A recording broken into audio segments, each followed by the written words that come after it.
नमस्कार दोस्तों। स्मृति coaching classes और लर्न विद रजनी में आप सबका स्वागत है। आरएसएसबी स्टेनो एग्जाम मार्च में कंडक्ट होने वाला है।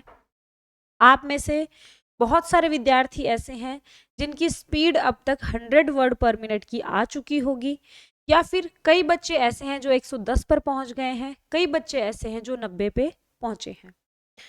तो आज की क्लास में या आज की वीडियो में हम सिर्फ और सिर्फ बात करने वाले हैं कि हिंदी की अशुद्धियों से कैसे बचें।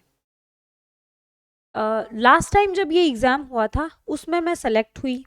हमारे टाइम पर ये जो रूल था कि भाई 20% से ज़्यादा अगर आप एरर करते हैं, गलतियाँ, तो आप डिसक्वालीफाई कर दिए जाओगे।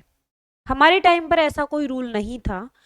इस बार ये रूल बोर्ड ने निकाला है कि भाई 20% से ज़्यादा अगर आप गलतियां करते हो तो यू विल बी डिस्क्वालिफाइड। आपको क्या करना है, मान लीजिए आप 100 वर्ड पर मिनट की स्पीड पर लिख रहे हैं, पूरा डिक्टेशन अच्छे से आपने लिख दिया, लेकिन हिंदी की अशुद्धियां आपने कर दी, मात्राओं की अशुद्धियां कर दी, कोमा की अशुद्धियां कर दी, या और बहुत सारी जो गलतियां हैं वो आप कर रहे हैं, तो तब भी वो एरर में ही काउंट होंगी। सिर्फ और सिर्फ स्पीड बढ़ाने से आपका सिलेक्शन नहीं होगा, हिंदी पर भी आपको कमांड रखनी होगी, या फिर जो बच्चे इंग्लिश स्टेनो से हैं उनको भी मीनिंग पर कमांड रखनी होगी कि भाई सही मीनिंग वो टाइप करें। लास्ट टाइम मेरे 85 मार्क्स थे, 100 में से 85 नंबर मेरे आए थे स्किल में। और इस बार भी जो बच्चे 100 पर पहुंच चुके हैं, मैं आपको यही कहूंगी कि आप टारगेट 90 का रखो। 90 का टारगेट रखोगे तब आपके 85, 82, 83 नंबर आप अचीव करेंगे। तो हिंदी की अशुद्धियों से बचने का सीधा और सरल उपाय तो ये है कि आपको एक एक बार तो रामधारी गुप्ता का खंड 1 और खंड 2, है ना, 1 और 2 भाग वो पढ़ना है। मैं आपको डिक्टेशन लेने के लिए नहीं कह रही हूँ, मैं आपको पढ़ने के लिए कह रही हूँ। एक एक बार वो पढ़ लेना, सारे डिक्टेशन, क्योंकि हिंदी में आपके जो मैटर बोर्ड देता है, जनरली ऐसा होता है कि वो सारे शब्द रामधारी के 1 और 2 खंड में आ जाते हैं। तो आपको एक एक बार जैसे आज आपने 10 पाठ ले लिए, 10 पेज ले लिए रामधारी के, उनको सिर्फ आप पढ़ रहे हो। आप सेंटेंस पे कमांड कर रहे हो, कहाँ कोमा आएगा, कहाँ फुल स्टॉप आएगा, सिर्फ आपको पढ़ना है ना। पढ़ने के बाद पढ़ते टाइम पर ही जो वर्ड हार्ड लगे या जो वर्ड आपको ऐसा लगे कि यार इसकी आउटलाइन तो मैंने बनाई ही नहीं है अभी तक, उसकी आउटलाइन भी आपको साथ साथ बनाते चलना है। ये पहला काम हिंदी की अशुद्धियों से बचने का। दूसरा काम जो आपको करना है वो ये है कि अरिहंत की निबंध माला आती है, नीले रंग की एक किताब है, उसमें अलग अलग टॉपिक पे निबंध हैं, जैसे बेरोजगारी पे, जनसंख्या वृद्धि पे, ठीक है, कंप्यूटर पे, साइंस एंड टेक्नोलॉजी पे, हर टॉपिक के उसमें आपको निबंध मिलेंगे। ये जो बुक है पर्सनली मैं सजेस्ट कर रही हूँ कि ये एररलेस है, ठीक है, इसमें ना के बराबर गलतियां हैं। तो आप इस किताब को भी, जो मेन जो टॉपिक्स हैं वो टॉपिक मैं आपको बता दूंगी, वो टॉपिक आपको मेन टॉपिक आपको रीड आउट कर लेना है, पढ़ना है। इसके अलावा आपको संपादकीय आता है, ठीक है, राजस्थान पत्रिका में भी आता है और दैनिक भास्कर में भी बीच में एक ऑडिटोरियल आता है संपादकीय, उसको भी।